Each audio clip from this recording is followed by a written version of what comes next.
Selamat datang di Renungan Harian, di mana setiap hari kita diajak untuk merenungkan kehidupan dan menemukan cahaya dalam setiap langkah kita. Ayo kita mulai renungan hari ini dan temukan makna yang lebih dalam.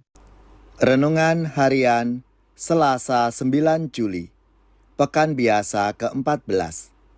Semoga saudara-saudari bersama keluarga dan komunitas selalu dalam keadaan baik, sehat, dan tetap bersemangat. Marilah kita mengawali renungan kita hari ini dengan tanda kemenangan Kristus. Dalam nama Bapa dan Putra dan Roh Kudus. Amin. Allah Bapa yang Maha Pengasih, Engkaulah yang menciptakan segala sesuatu. Ajarilah kami untuk selalu setia, memuji dan memuliakan nama-Mu, serta senantiasa bersyukur atas segala sesuatu yang kami terima dari kemurahan-Mu. Dengan pengantaraan Yesus Kristus Putra-Mu Tuhan kami, yang bersama dengan Dikau dalam persatuan Roh Kudus, hidup dan berkuasa Allah sepanjang segala masa. Amin. Dalam nama Bapa dan Putra dan Roh Kudus. Amin. Inspirasi kita hari ini dari Injil Suci menurut Matius bab 9 ayat 32 sampai 38. Pada suatu hari, dibawalah kepada Yesus seorang bisu yang kerasukan setan. Setelah setan diusir, orang bisu itu dapat berbicara.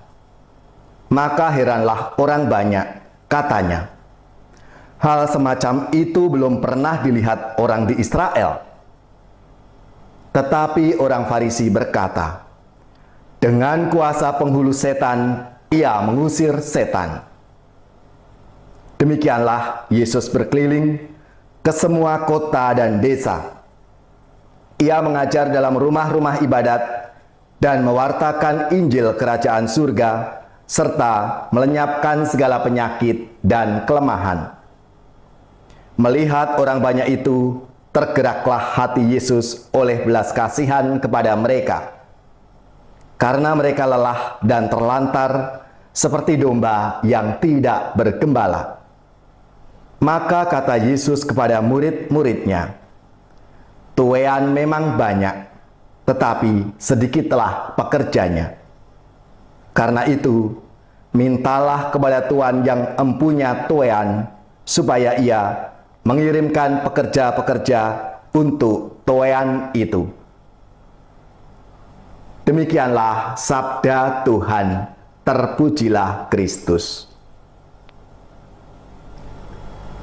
Saudari-saudaraku yang terkasih, sabda Tuhan hari ini berkisah tentang seorang lelaki yang bisu karena kerasukan setan, dibawa kepada Yesus.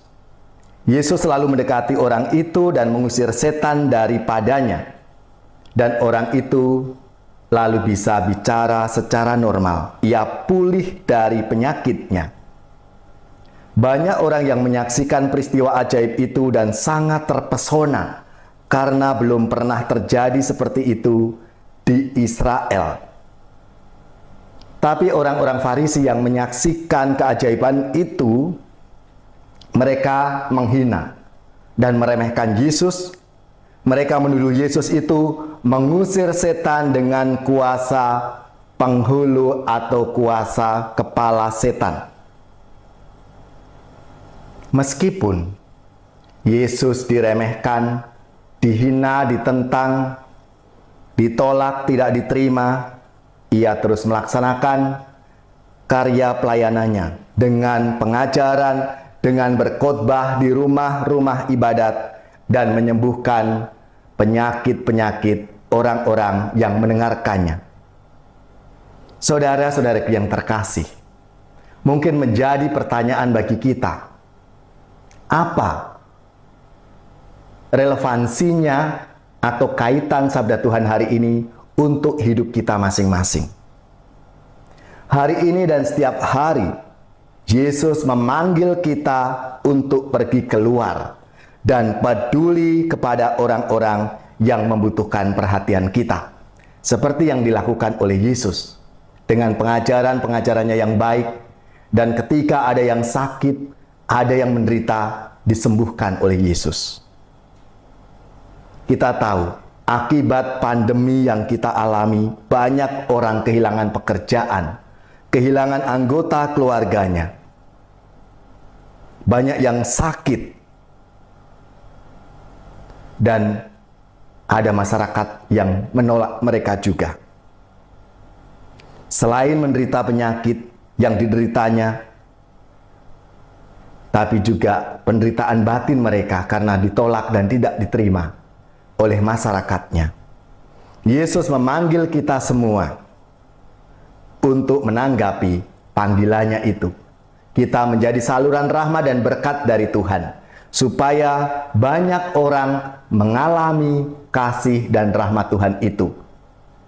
Marilah, Bapak, Ibu, saudara-saudariku yang terkasih, kaum muda, remaja, dan anak-anak, kita semua dengan cara kita masing-masing dipanggil untuk keluar dari diri kita.